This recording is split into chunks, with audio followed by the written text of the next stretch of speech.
আজকে না তোমাদের বলবো যে হোলির দিনে আমি বাড়িতে কেন রান্না করলাম না। সেদিন অ্যাকচুয়ালি একদম রান্না করতে ইচ্ছে করছিল না গো। মাঝে মাঝে না আমার এরকম হয়। সেদিনটাও ওই রকমই একটা দিন ছিল। আর সেই দিন রাজীবটাও কেমন যেন মেনে গেল আর বলল যে চলো আজকে না একটু বাঙালি খাবার খেয়ে আসি। ব্যাস, আর কি। তাড়াতাড়ি ফ্রেশ হয়ে একটু রেডি হলাম।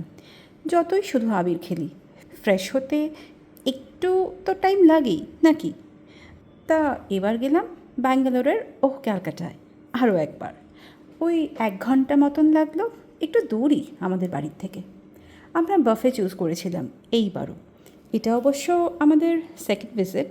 ফার্স্ট ভিজিটের একটা বড় ব্লগ আছে এই চ্যানেলে, ইচ্ছে হলে দেখো। যাক সেসব কথা, এখন বলি অপশনস। সে তো প্রচুর ছিল, তবে আমি একটু নিরামিষে মন দিলেও রাজীব কিন্তু মাটন ছাড়া কথা বলেনি।